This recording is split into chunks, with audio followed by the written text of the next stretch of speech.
તો મિત્રો આજે આપણે આ વિડીયોમાં જોશું આપણે ભારતીય બંધારણનો ઉદ્ભવ અને તેના વિકાસમાંથી આપણે કેટલાક પ્રશ્નો જે છે એ આપણે પ્રશ્નો જોશું.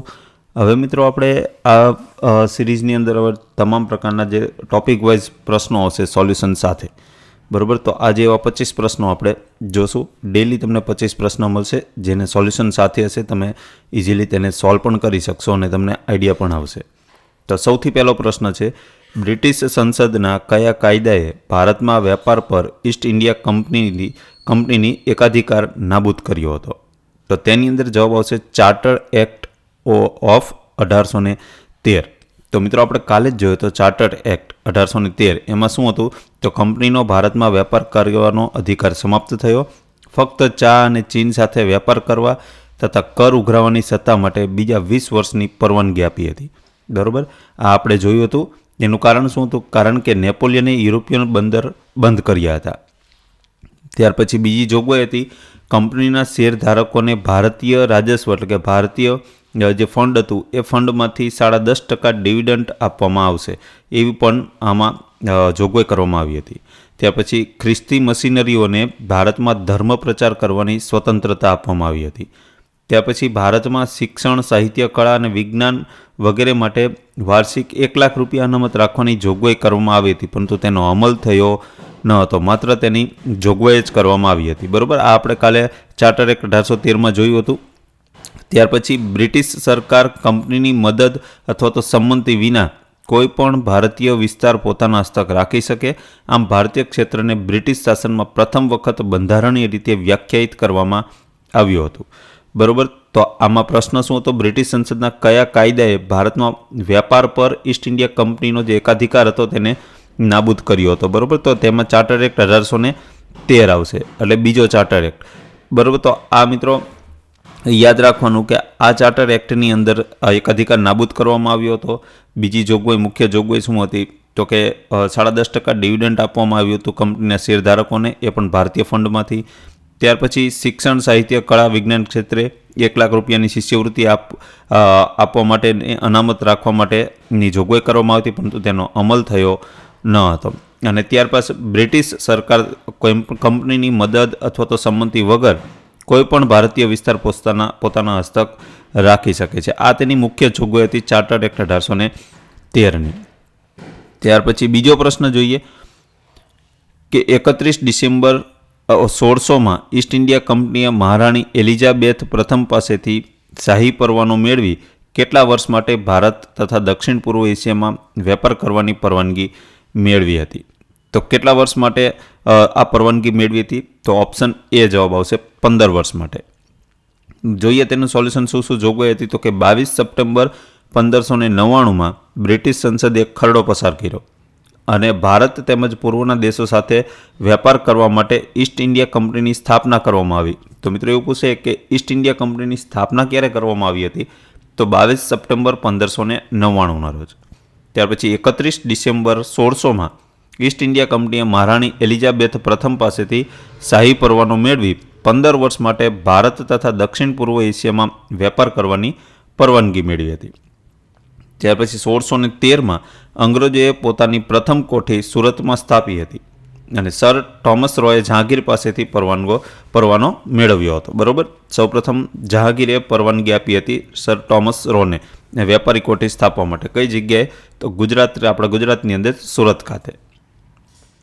ત્યાર પછી ઈસવીસન 1726ના ચાર્ટર મુજબ કલકત્તા, બોમ્બે, મદ્રાસ પ્રેસિડેન્સીના ગવર્નરોને કાયદો બનાવવાની શક્તિ આપવામાં આવી હતી. આ પહેલાં આવી શક્તિ માત્ર ઇંગ્લેન્ડ સ્થિત નિર્દેશક બોર્ડ પાસે જ હતી, બરાબર. આ પણ શક્તિ કોને આપવામાં આવી? કલકત્તા, બોમ્બે અને મદ્રાસના પ્રેસિડેન્સીના ગવર્નરોને. ત્યાર પછી મિત્રો આપણે ત્રીજો પ્રશ્ન જોઈએ કે નિયામક ધારા 1773 વિશે નીચેના વિધાનો તપાસો. તો આ ધારા મુજબ દિલ્હીમાં સૌપ્રથમ સુપ્રીમ કોર્ટની સ્થાપના કરવામાં આવી હતી. ત્યાર પછી કંપનીના કર્મચારીઓને ભેટ સોગાદ સ્વીકારવાની મનાઈ કરવામાં આવી હતી. ત્રીજો પોઈન્ટ છે કે કરવેરા, દીવાની, સૈન્ય વગેરે બાબતોમાં કંપનીએ બ્રિટન સરકારને જાણકારી આપવી ફરજિયાત બની હતી. તો આ ત્રણમાંથી સાચા વિધાન કયા કયા છે?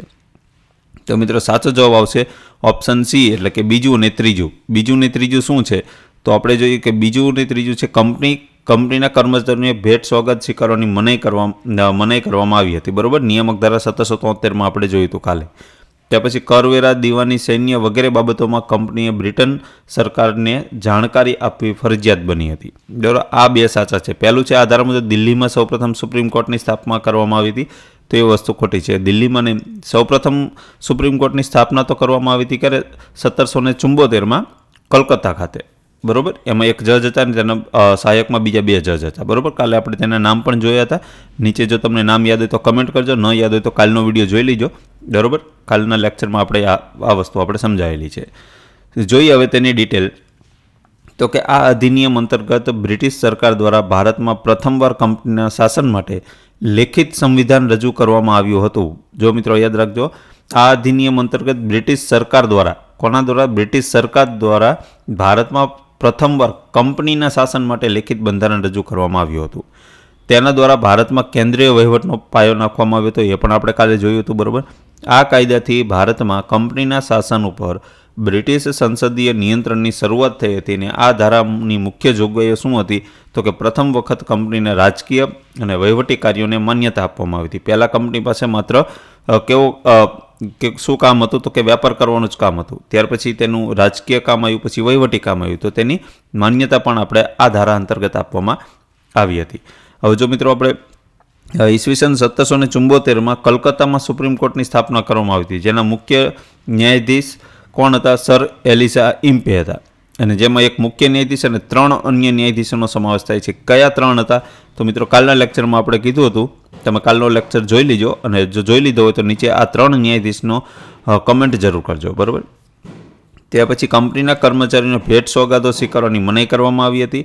ત્યાર પછી કરવેરા, દીવાની, સૈન્ય વગેરે બાબતોમાં કંપનીએ બ્રિટન સરકારને જાણકારી આપવી ફરજિયાત બની હતી આ ધારા અંતર્ગત. બરાબર, તો બીજું ને ત્રીજું આપણે જે વિધાન છે જે સાચા છે. ત્યાર પછી ચોથો પ્રશ્ન જોઈએ કે નિયામક ધારા 1773 મુજબ બંગાળના સૌપ્રથમ ગવર્નર જનરલ નીચે પૈકી કોણ હતો? તો સૌપ્રથમ ગવર્નર જનરલ વોરન હેસ્ટિંગ. બરાબર, ઓપ્શન બી સાચો જવાબ આવશે.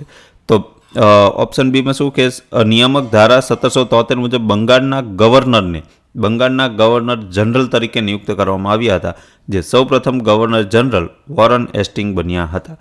તો મિત્રો જો હવે બંગાળનો જે લાસ્ટ ગવર્નર કોણ હતા? તો વોરન હેસ્ટિંગ. ત્યાર પછી બંગાળના સૌપ્રથમ ગવર્નર જનરલ કોણ હતા? તો એ પણ વોરન હેસ્ટિંગ. એટલે શું થયું કે આ ધારા અંતર્ગત ગવર્નરનું પદ નાબૂદ કરીને ગવર્નર જનરલનું પદ બનાવવામાં આવ્યું. બરાબર, તો ગવર્નરનું જ્યારે નાબૂદ કર્યું ત્યારે વોરન હેસ્ટિંગ ગવર્નર હતા, તો એ છેલ્લા ગવર્નર બન્યા. ત્યાર પછી ગવર્નર જનરલનું પદ જ્યારે બનાવવામાં આવ્યું, બરાબર, ત્યારે ગવર્નર જનરલ તરીકે કોને નિયુક્ત કર્યા? તો કે જે ગવર્નર હતા એને જ ગવર્નર જનરલ તરીકે નિયુક્ત કર્યા. બરાબર, તો સૌપ્રથમ ગવર્નર જનરલ પણ વોરન હેસ્ટિંગ આવશે અને લાસ્ટ ગવર્નર પણ વોરન હેસ્ટિંગ જ આવશે. ત્યાર પછી 5મો પ્રશ્ન જોઈએ કે કાયદા નિર્માણ વખતે ભારતના સામાજિક અને ધાર્મિક રીતિ રિવાજોને ધ્યાનમાં રાખવાની બાબત નીચે પૈકી કયા એક્ટમાં કરવામાં આવી હતી? તો આ એક્ટ હતો એમેન્ડમેન્ટ એક્ટ 1781, એટલે ઓપ્શન બી. આપણે જોયું હતું સુધારા એક્ટ આવ્યો હતો, એની અંદર આપણે અંગ્રેજોએ આ ધ્યાનમાં રાખવામાં આવ્યું હતું કે જે ભારતના લોકો જે તેમની સામાજિક ધાર્મિક રીતિ રિવાજોને ઠેસ ન પહોંચવી જોઈએ, આનું ખાસ ધ્યાન રાખવા માટેની જોગવાઈ કરવામાં આવી હતી. તો ગવર્નર જનરલ પરિષદ કંપનીના અધિકારીઓ અને કર્મચારીઓ ભારતમાં કરેલા કાર્ય માટે ભારતની સુપ્રીમ કોર્ટને જવાબદાર રહેશે નહીં. બરાબર, એની મુખ્ય જોગવાઈ હતી આપણે એમેન્ડમેન્ટ એક્ટમાં.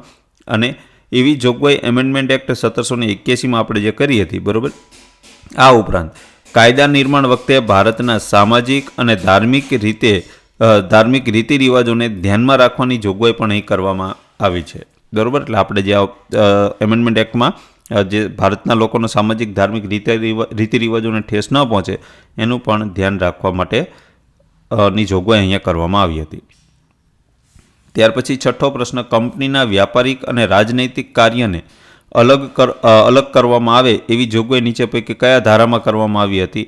તો તેમાં જવાબ આવશે Pitt's India act 1784, option C જવાબ આવશે. તો આ પિટ ધ યંગર દ્વારા 1784માં પિટ્સ ઇન્ડિયા એક્ટ પસાર કરવામાં આવ્યો હતો. બરાબર 1773ના નિયમનકારી અધિનિયમની ખામી સુધારવા માટે આ પિટ્સ ઇન્ડિયા એક્ટ આપવામાં આવ્યો હતો. બરાબર, એના માટેના પ્રયત્નોમાં બ્રિટિશ સંસદે 1781નો સુધારો કાયદો પસાર કર્યો, જેને સેટલમેન્ટ એક્ટ તરીકે પણ ઓળખવામાં આવે છે. જે સેટલમેન્ટ એક્ટ આપણે 1781 જોયો. બરાબર, ત્યાર પછી આ ધારા અંતર્ગત કંપનીના વ્યાપારિક અને રાજનૈતિક કાર્યને અલગ દર્શાવવામાં આવે છે. તો મિત્રો કયા એક્ટમાં? પિટ્સ ઇન્ડિયા એક્ટ 1784માં. બરાબર, ત્યાર પછી 7મો પ્રશ્ન જોઈએ કે નીચે પૈકી કઈ એક પિટ ઇન્ડિયા એક્ટ 1784ની જોગવાઈ નથી? તો મિત્રો આખો પિટ્સ ઇન્ડિયા એક્ટ જો તમે કાલે વ્યવસ્થિત સમજ્યા હોય તો તમને અહીંયા આવડી જશે. કે કોર્ટ ઓફ ડિરેક્ટર અને બોર્ડ ઓફ કંટ્રોલનું નિર્માણ. બીજું છે ભારતમાં કંપનીના પ્રદેશને સૌપ્રથમ બ્રિટિશ અધિકૃત ભારતીય પ્રદેશ નામ. બ્રિટિશ સરકારને કંપનીની બાબતો અને ભારતમાં તેના વહીવટ ઉપર સર્વોચ્ચ નિયંત્રણ પ્રાપ્ત. ત્યાર પછી છેલ્લું છે કે ગવર્નર જનરલને મુખ્ય સેનાપતિની સત્તાઓ પ્રદાન કરવામાં આવી હતી. તો આમાં પિટ્સ ઇન્ડિયા એક્ટની કઈ જોગવાઈ નથી? બરાબર, કઈ એક પિટ્સ ઇન્ડિયા એક્ટ 1784ની જોગવાઈ નથી? તો ઓપ્શન ડી આવશે. ગવર્નર જનરલને મુખ્ય સેનાપતિની સત્તાઓ પ્રદાન કરવામાં આવી ન હતી આ એક્ટ અંતર્ગત. બરાબર, તો પિટ્સ ઇન્ડિયા એક્ટ 1784 મુજબ કંપનીના વ્યાપારિક અને રાજનૈતિક કાર્યોને અલગ કરવામાં આવ્યા, જેમાં કોર્ટ ઓફ ડિરેક્ટર વ્યાપારી બાબતોનું સંચાલન કરશે અને બોર્ડ ઓફ કંટ્રોલ રાજકીય બાબતોનું સંચાલન કરશે. આ સ્પષ્ટીકરણ કરવામાં આવ્યું પિટ્સ ઇન્ડિયા એક્ટ 1784માં. ત્યાર પછી આ એક્ટથી બ્રિટિશ સરકારને કંપનીની બાબતો અને ભારતમાં તેના વહીવટ ઉપર સર્વોચ્ચ નિયંત્રણ પ્રાપ્ત થયું હતું અને તથા ભારતમાં કંપનીના પ્રદેશને સૌપ્રથમ બ્રિટિશ અધિકૃત ભારતીય પ્રદેશ એવું નામ પણ આપવામાં આવ્યું હતું. બરાબર, ત્યાર પછી 8મો પ્રશ્ન, ભારતમાં કાર્યરત અંગ્રેજ અધિકારીઓ ઉપર કેસ ચલાવવા ઇંગ્લેન્ડમાં એક કોર્ટની સ્થાપના કયા એક્ટ અંતર્ગત કરવામાં આવી હતી? તો તેમાં આવશે પિટ્સ ઇન્ડિયા એક્ટ 1784માં. તો આની અંદર આ જોગવાઈ જે કરવામાં આવી હતી તેમાં ગવર્નર લોર્ડ વોરન હેસ્ટિંગની સામ્રાજ્યવાદી નીતિના કારણે કંપની અને સંસદ વચ્ચે મતભેદની સ્થિતિ ઊભી થઈ હતી. તો આથી પિટ્સ ધ યંગર દ્વારા 1784માં જે પિટ્સ ઇન્ડિયા એક્ટ પસાર કરવામાં આવ્યો, જેને પિટનો ધારો તરીકે પણ ઓળખવામાં આવે છે. બરાબર, ત્યાર પછી આ ધારા મુજબ મુંબઈ અને મદ્રાસને સંપૂર્ણ રૂપથી બંગાળને આધીન કરી દેવામાં આવ્યું તથા મુંબઈ અને મદ્રાસના ગવર્નરોની સહાયતા માટે ત્રણ સભ્યોની પરિષદની રચના કરવામાં આવી. બરાબર, તો ભારતીય ગવર્નર જનરલ પરિષદની સભ્ય સંખ્યા 4માંથી ઘટાડીને કેટલી કરવામાં આવી હતી? 3 કરવામાં આવી હતી પિટ્સ ઇન્ડિયા એક્ટ 1784માં. બરાબર, અને જેમાંથી 3માંથી એક સ્થાન મુખ્ય સેનાપતિને આપવામાં આવ્યું હતું અને તથા ભારતમાં કાર્યરત અંગ્રેજ અધિકારીઓ ઉપર કેસ ચલાવવા માટે ઇંગ્લેન્ડમાં એક કોર્ટની સ્થાપના કરવામાં આવી. ભારતમાં સુપ્રીમ કોર્ટને આધીન નહીં રહે, ઇંગ્લેન્ડમાં એક સુપ્રીમ કોર્ટની સ્થાપના કરવામાં આવી હતી. ત્યાર પછી 9મો પ્રશ્ન, નીચે પૈકી કયા અધિનિયમથી ગવર્નર જનરલને મુખ્ય સેનાપતિની શક્તિ તથા પોતાના પરિષદનો નિર્ણય રદ કરવાની શક્તિ આપવામાં આવી હતી? તો તેમાં જવાબ છે એમેન્ડમેન્ટ એક્ટ 1786, એટલે ઓપ્શન એ. તો આ એમેન્ડમેન્ટ એક્ટ દ્વારા ગવર્નર જનરલની જે મુખ્ય સેનાપતિની શક્તિઓ પ્રદાન કરવામાં આવી હતી અને આ ઉપરાંત ગવર્નર જનરલને વિશેષ પરિસ્થિતિમાં પરિષદના નિર્ણયને રદ કરવાની તથા પોતાનો નિર્ણય લાગુ કરવાની સત્તા પણ આપવામાં આવી હતી આ એમેન્ડમેન્ટ એક્ટ, સેટલમેન્ટ સુધારા એક્ટ દ્વારા. બરાબર, ત્યાર પછી 10મો પ્રશ્ન, નીચે પૈકી કયા ધારાથી બોર્ડ ઓફ કંટ્રોલના સભ્યોને પગાર ભારતીય મુદ્રા કોષમાંથી આપવાનું નક્કી કરાયું? તો ચાર્ટર્ડ એક્ટ 1793માં. બરાબર, તો આ એક્ટની મુખ્ય જોગવાઈમાં આપણને આ જોગવાઈ મળે છે કે જેની અંદર બોર્ડ ઓફ કંટ્રોલના સભ્યોને, બરાબર, બોર્ડ ઓફ કંટ્રોલ, આ મિત્રો ઓલું જે હતું એ શું હતું? કંપનીના કર્મચારીઓ અને અધિકારીઓને હતું. બરાબર, પણ આ તો બોર્ડ ઓફ કંટ્રોલના જે સભ્યો હતા એમને પણ ભારતીય મુદ્રાકોષમાંથી પગાર આપવાનું નક્કી કરવામાં આવ્યું. એ કયા એક્ટ અંતર્ગત? તો ચાર્ટર્ડ એક્ટ 1793 અંતર્ગત. તો કંપનીઓ વ્યાપાર કરવાનો પરવાનો આગામી 20 વર્ષ સુધી વધારી દેવામાં આવ્યો અને બોર્ડ ઓફ કંટ્રોલના સભ્યોનો જે પગાર જે છે એ ભારતીય મુદ્રામાંથી આપવામાં આવશે, આવી જોગવાઈ કરવામાં આવી. બરાબર, ત્યાર પછી ગવર્નર જનરલ અને ગવર્નરની પરિષદના જેટલા સભ્યો હતા એ સભ્યને બનવું હોય, જેટલા સભ્યો હતા એ બધા તમામ સભ્યો કેવા હતા? કે 12 વર્ષનો ભારતમાં રહેવાનો અનુભવ ધરાવતા હોવો જોઈએ, આવી શરત મૂકવામાં આવી. જે પણ ને બોર્ડ ઓફ જે ગવર્નરની પરિષદ જે છે એ પરિષદનું સભ્ય બનવું હોય તો એના માટે એક શરત મૂકવામાં આવી કે ભારતમાં રહેવાનો 12 વર્ષનો અનુભવ હોવો જોઈએ, તો જ તમે આ પરિષદના સભ્ય બની શકો. ત્યાર પછી 11મો પ્રશ્ન, ભારતમાં સૌપ્રથમ લો કમિશનના અધ્યક્ષ કોણ હતા? તો લો કમિશનના અધ્યક્ષ કોણ હતા મિત્રો? Lord Macaulay. બરોબર. તો ચાર્ટર્ડ એક્ટ 1833 અંતર્ગત ભારતમાં બ્રિટિશ અધિકૃત તમામ ક્ષેત્રમાં સંપૂર્ણ વહીવટનું નિયંત્રણ, નિયમન અને નિર્દેશન આ governor general of India in કાઉન્સિલને સોંપવામાં આવ્યું હતું. તો આ પ્રકારે ગવર્નર જનરલની જે સરકાર હતી તે ભારત સરકાર અને તેની પરિષદ દ્વારા ભારત પરિષદના રૂપમાં ઓળખવામાં લાગી હતી. બરોબર. જે પ્રેસિડેન્સીઓ ગવર્નર જનરલ ઓફ ઇન્ડિયાને આધીન કરવામાં આવી, એટલે કે જે મદ્રાસ, બોમ્બે આ જે છે એને ગવર્નર જનરલ ઓફ ઇન્ડિયાને આધીન કરી દેવામાં આવી હતી. આ ઉપરાંત પ્રથમ લો કમિશન નિમાયું હતું, જેના અધ્યક્ષ કોને બનાવવામાં આવ્યા હતા? લોર્ડ મેકોલને. અને તેની સાથે અન્ય 4 સભ્યોને સાથે મળીને 1837માં ઇન્ડિયન પિનલ કોડનો ખરડો તૈયાર કર્યો હતો. ઇન્ડિયન પિનલ કોડ IPCનો ખરડો ક્યારે તૈયાર કર્યો હતો? 1837માં. કોની અધ્યક્ષતામાં? લોર્ડ મેકોલની અધ્યક્ષતામાં. ત્યાર પછી એમાં લોર્ડ મોરલે જે ભારતીય સચિવ હતા, લોર્ડ મિન્ટો તો સાંપ્રદાયિક ચૂંટણી વ્યવસ્થાના જનક, લોર્ડ કેનિંગ ભારતનો સૌપ્રથમ વાઇસરોય અને લોર્ડ વિલિયમ બેન્ટિંગ તો ભારતનો સૌપ્રથમ ગવર્નર જનરલ. મિત્રો યાદ રાખો, સૌપ્રથમ ગવર્નર જનરલ વોરન હેસ્ટિંગ જે હતા માત્ર બંગાળના. બરોબર. અને આજે આ લોર્ડ વિલિયમ બેન્ટિંગ છે તેનો શબ્દ ધ્યાન રાખજો, ભારતનો સૌપ્રથમ ગવર્નર જનરલ. ઓલો બંગાળનો સૌપ્રથમ ગવર્નર જનરલ વોરન હેસ્ટિંગ અને લોર્ડ વિલિયમ બેન્ટિંગ ભારતનો સૌપ્રથમ ગવર્નર જનરલ. ત્યાર પછી 12મો પ્રશ્ન, ચાર્ટર્ડ એક્ટ 1813ની જોગવાઈઓ નીચે પૈકી કયું વિધાન સત્ય નથી? તો કે ભારતમાં અંગ્રેજી શિક્ષણની શરૂઆત કરવામાં આવી હતી, ઈસ્ટ ઇન્ડિયા કંપનીનો ભારતમાં વેપાર કરવાનો એક અધિકાર સમાપ્ત કરવામાં આવ્યો, પરંતુ ચા અને ચીનમાં તેનો એક અધિકાર ચાલુ રાખવામાં આવ્યો હતો. બરોબર. ઈસાઈ મશીનરીઓને ભારતમાં ધર્મ પ્રચાર કરવાની છૂટ આપવામાં આવી હતી અને ત્યારબાદ ભારતીય શિક્ષણ ઉપર વાર્ષિક 1 લાખની ધનરાશિ ફાળવવામાં આવી હતી. તો આમાંથી કઈ જોગવાઈ સત્ય નથી? તો મિત્રો પહેલી જ જે છે, ભારતમાં અંગ્રેજી શિક્ષણની શરૂઆત આ એક્ટ અંતર્ગત કરવામાં આવી ન હતી. એટલે સાચો જવાબ આ પ્રશ્નનો આવશે ઓપ્શન એ. તો આની મુખ્ય જોગવાઈઓ શું હતી? તો ચાર્ટર્ડ એક્ટ 1813ની તો કે ઈસ્ટ ઇન્ડિયા કંપનીનો ભારતમાં વેપાર કરવાનો એક અધિકાર આપણે સમાપ્ત કરી દીધો, માત્ર તેને ચા અને ચીન સાથે જે વેપાર કરવા માટેની પરવાનગી ચાલુ રાખવામાં આવી હતી. તેનું કારણ શું હતું કે નેપોલિયને યુરોપના બધા બંદરો બંધ કરી દીધા હતા. બરોબર. ત્યાર પછી ઈસાઈ મશીનરીઓને ભારતમાં ધર્મ પ્રચાર કરવાની છૂટ આપવામાં આવી હતી. ત્યાર પછી ભારતમાં વિજ્ઞાન, કળા, સાહિત્ય અને શિક્ષણ ક્ષેત્રે 1 લાખ રૂપિયાની શિષ્યવૃત્તિની જાહેરાત કરવામાં આવી હતી, અમલ બન્યો ન હતો. ત્યાર પછી કંપનીને આગામી 20 વર્ષ માટે ભારતીય પ્રદેશ પર મહેસૂલ પર નિયંત્રણ, બરાબર, પ્રદેશ પર મહેસૂલ પર નિયંત્રણ આપવામાં આવ્યું હતું, પરંતુ તેનાથી બ્રિટિશ સામ્રાજ્યના પ્રભુત્વ પર કોઈ અસર થશે નહીં. બરાબર. આવી જોગવાઈ કરવામાં આવી હતી અને આટલી કંપનીની કામગીરી માટે તેને નિયંત્રણ કરવામાં આવ્યું હતું.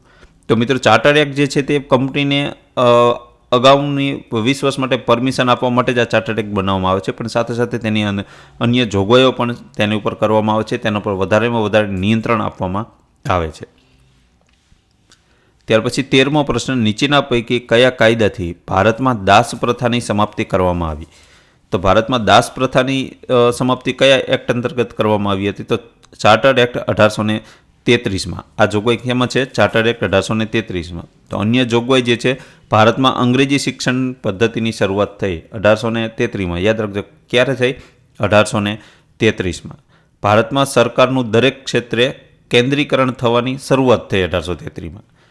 ચા અને ચીન સાથેના વેપારમાં કંપનીનો એકાધિકાર સમાપ્ત કરી દેવામાં આવ્યો. જે 1813ના ચાર્ટર્ડ એક્ટમાં તેમને શું એકાધિકાર આપવામાં આવ્યો કે તે માત્ર ચા અને ચીન સાથે વેપાર કરી શકશે. બરોબર. આટલી જ પરમિશન આપે, બીજી બધી પરમિશન રદ કરી દેવામાં આવી. હવે 1833માં ચા અને ચીન સાથેનો વેપાર કરવાની જે પરમિશન હતી એને પણ સમાપ્ત કરી દેવામાં આવી અને અંગ્રેજોને પરવાના વગર ભારત આવવાની, વસવાની અને જમીન ખરીદવાની છૂટ આપવામાં આવી 1833ના ચાર્ટર એક્ટમાં. ત્યાર પછી ભારતમાં દાસ પ્રથાની સમાપ્તિ કરી દેવામાં આવી. ક્યારે સમાપ્તિ કરીને વર્ષ પૂછે ચોક્કસ, તો 1843માં. બરોબર. આની જોગવાઈ હતી ચાર્ટર્ડ એક્ટ 1833માં. બરોબર. 33માં તે 10 વર્ષ પછી તેને લાગુ કરી દેવામાં આવી અને દાસ પ્રથા સમાપ્ત કરી દેવામાં આવી. ત્યાર પછી ગવર્નર જનરલની પરિષદનો વિસ્તાર કરવામાં આવ્યો, એટલે 3+1 જેમાં કાયદા નિષ્ણાંત એવા એક સભ્યને આ પરિષદમાં સમાવવામાં આવ્યા અને એ સભ્યનું નામ શું હતું? Lord Macaulay. ત્યાર પછી 14મો પ્રશ્ન, નીચે પૈકી કયા કાયદાથી કંપનીના શાસનની સમાપ્તિ અને તાજના શાસનની શરૂઆત થઈ? બરોબર. કયા કાયદાથી કંપનીનું શાસન સમાપ્ત થઈ ગયું અને તાજનું શાસન શરૂઆત થઈ? તો તેમાં જવાબ આવશે ભારત શાસન અધિનિયમ 1858, એટલે ઓપ્શન સી સાચો જવાબ આવશે. તો આ અધિનિયમ મુજબ સંપૂર્ણ ભારત બ્રિટિશ તાજની સત્તા હેઠળ આવી ગયું. એટલે બ્રિટિશ તાજ જે ધીરે ધીરે કંપની ઉપર જે નિયંત્રણ લગાવતા હતા તેને સંપૂર્ણ રીતે નિયંત્રણ કરીને, પહેલાં 1813માં કેવું હતું કે 1813 પહેલાં જે કંપની હતી એ કંપની શું કરતી હતી? રાજકીય કાર્ય કરતી હતી, વહીવટી કાર્ય કરતી હતી અને વ્યાપાર પણ કરતી હતી, બરાબર. ત્યાર પછી ચાર્ટર એક્ટ 1813માં તેને શું કરવામાં આવ્યું? તો 13માં તેમને માત્ર ચા અને ચીન સાથે વ્યાપાર કરવાની છૂટ આપવામાં આવી, બરાબર. એટલે વ્યાપાર ઉપર ધીરે ધીરે નિયંત્રણ લાવ્યું. પછી 1833માં શું કર્યું કે ચા અને ચીન સાથેના વ્યાપાર ઉપર પણ પ્રતિબંધ મૂકી દેવામાં આવ્યો, બરાબર. તેની ઉપર મહેસૂલ ઉઘરાવવાનું ને એવું બધું કામ સોંપવામાં આવ્યું, જેને બ્રિટિશ તાજના શાસન ઉપર કોઈ અસર પડતી ન હતી, એવી રીતે, બરાબર. અને પછી ધીરે ધીરે ભારત શાસન અધિનિયમ 1858 અંતર્ગત તેમને સંપૂર્ણ રીતે બહાર કરીને માત્ર તાજનું શાસન લગાવી દેવામાં આવ્યું. તો એ જે ભારત શાસન અધિનિયમ 1858માં જે જોગવાઈ હતી, તો આમાં સંપૂર્ણ બ્રિટિશ તાજની સત્તા હેઠળ આવી ગયું ભારત આખું, બરાબર. દ્વૈત શાસન પ્રણાલીનો અંત આવ્યો તથા ગવર્નર જનરલનું પદ પણ સમાપ્ત કરીને વાઇસરોયના પદનું સર્જન કરવામાં આવ્યું હતું.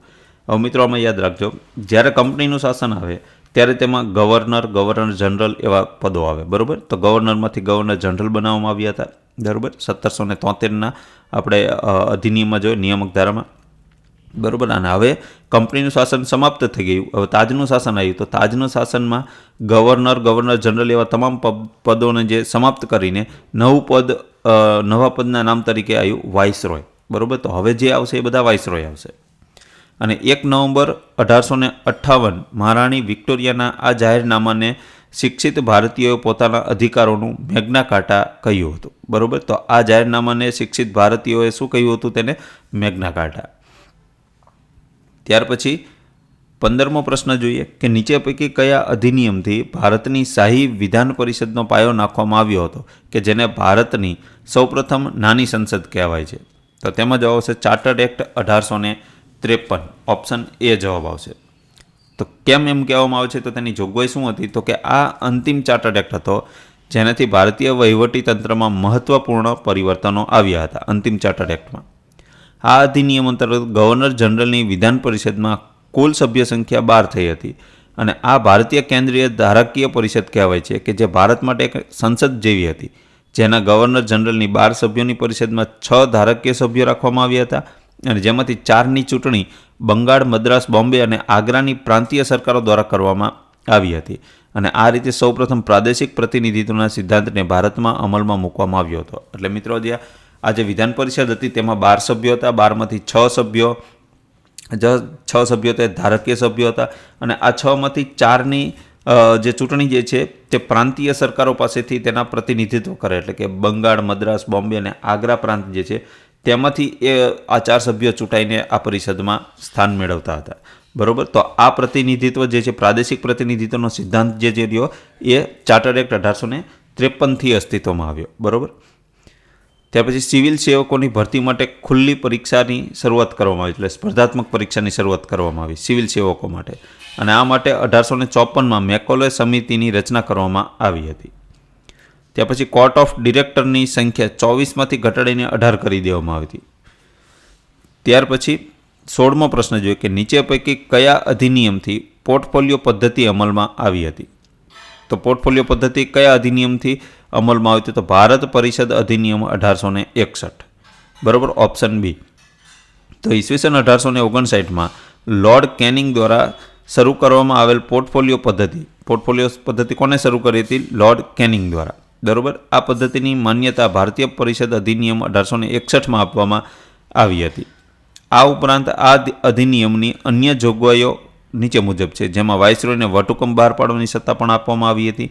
મદ્રાસ અને મુંબઈને કાયદો બનાવવાની શક્તિ પુનઃ આપીને વિકેન્દ્રીકરણની પ્રક્રિયાની શરૂઆત કરવામાં આવી હતી. ઓલું કેન્દ્રીકરણ થયું હતું, હવે વિકેન્દ્રીકરણની શરૂઆત થઈ ગઈ, બરાબર. કારણ કે મદ્રાસ અને બોમ્બેને હવે શું કાયદો બનાવવાની શક્તિ પુનઃ રીતે તેમને પાછી દેવામાં આવી હતી, બરાબર. પહેલાં ઓલું શું કર્યું હતું, જે બંગાળના જે ગવર્નર જનરલને આધીન કરી દેવામાં આવ્યા હતા મદ્રાસ અને બોમ્બેને, હવે પાછું વિકેન્દ્રીકરણની શરૂઆત થઈ ગઈ.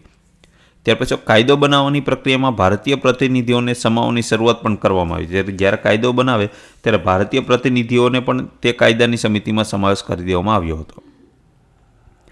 ત્યાર પછી 17મો પ્રશ્ન, ભારત પરિષદ અધિનિયમ 1861 મુજબ 1862માં લોર્ડ કેનિંગે કુલ કેટલા ભારતીયોની વિધાન પરિષદમાં નિમણૂક કરી હતી? તો તેમાં જવાબ આવશે 3 ભારતીયોની. તો આ ભારતીય પરિષદ અધિનિયમ 1861 મુજબ 1862માં લોર્ડ કેનિંગે 3 ભારતીયો, જેમાં બનારસના રાજા, પટિયાલાના મહારાજા અને સર દિનકર રાવનો આ પરિષદમાં સમાવેશ કરવામાં આવ્યો હતો.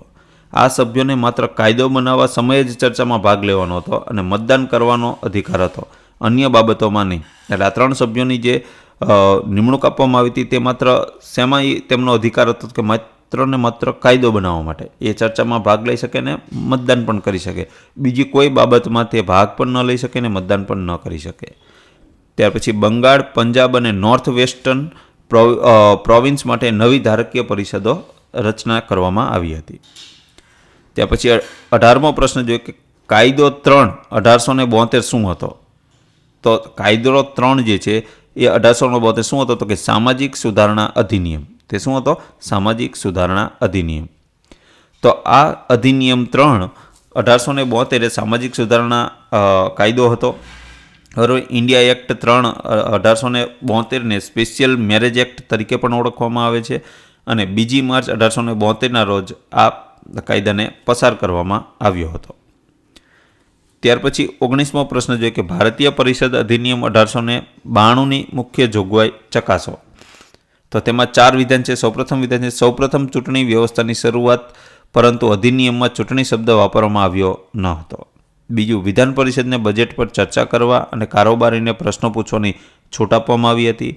ત્યાર પછી ત્રીજો, ચૂંટણી માટે મતદાર મંડળની સભ્યતા માટે આવક, સંપત્તિ અને શૈક્ષણિક યોગ્યતાને આધાર બનાવવામાં આવ્યા હતા.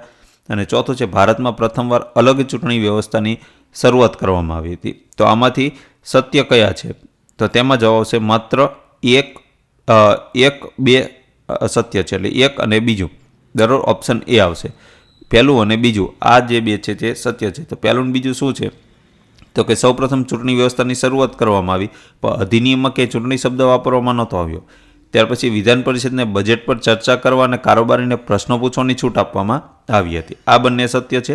બરાબર. તો આ ભારતીય પરિષદ અધિનિયમ 1892 અંતર્ગત આ જે સૌપ્રથમ ચૂંટણી વ્યવસ્થાની શરૂઆત થઈ, પરંતુ ચૂંટણી જે અધિનિયમ જે છે તેમાં ચૂંટણી શબ્દ વાપરવામાં આવ્યો ન હતો. તેને સંસ્થાઓની ભલામણ ઉપરથી પસંદગી પ્રક્રિયા કહેવામાં આવી હતી.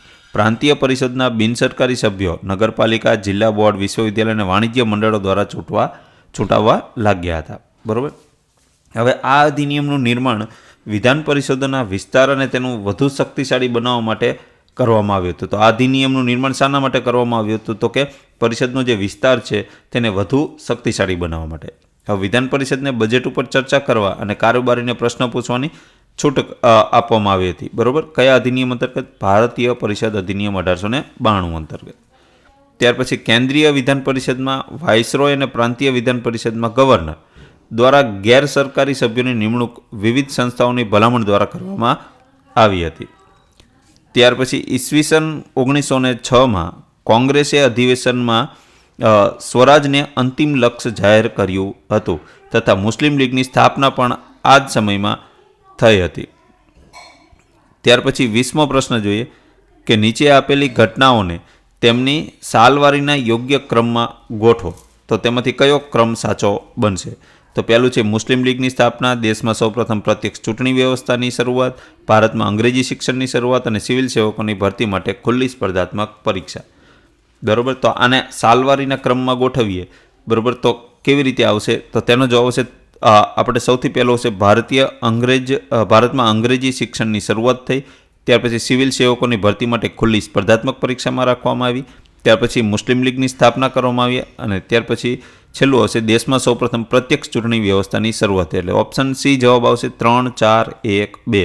બરાબર. તો તેનો ડિટેલમાં જોઈએ તો ચાર્ટર્ડ એક્ટ 1833 અંતર્ગત ભારતમાં પ્રથમ લો કમિશન નિમાયું, જેના અધ્યક્ષ કોણ હતા? Lord Macaulay. આ કમિશન 1837માં ઇન્ડિયન પિનલ કોડનો ખરડો પસાર કર્યો, આપણે આગળ જોયું. ત્યારબાદ ભારતમાં અંગ્રેજી શિક્ષણની શરૂઆત થઈ. તો સૌપ્રથમ અંગ્રેજી શિક્ષણની શરૂઆત આવશે. બરાબર. 1833ના ચાર્ટર્ડ એક્ટમાં એની જોગવાઈ હતી. ત્યાર પછી ચાર્ટર્ડ એક્ટ 1853માં શું હતું, સિવિલ સેવકો માટેની ખુલ્લી સ્પર્ધાત્મક પરીક્ષાઓ યોજવામાં આવી હતી, બરાબર. અને આ માટે 1854માં મેકોલે સમિતિની પણ રચના કરવામાં આવી હતી, એટલે બીજું એ આવશે. ત્યાર પછી 1906માં મુસ્લિમ લીગની સ્થાપના કરવામાં આવી હતી, બરાબર, એટલે ત્રીજું એ આવે. અને છેલ્લું શું આવે, ભારત સરકાર અધિનિયમ 1919 જે 1921થી લાગુ કરવામાં આવ્યો, જે અધિનિયમ અંતર્ગત દેશમાં સૌપ્રથમ પ્રત્યક્ષ ચૂંટણી વ્યવસ્થાની શરૂઆત કરવામાં આવી હતી. એટલે આ સાચો યોગ્ય ક્રમ આવશે.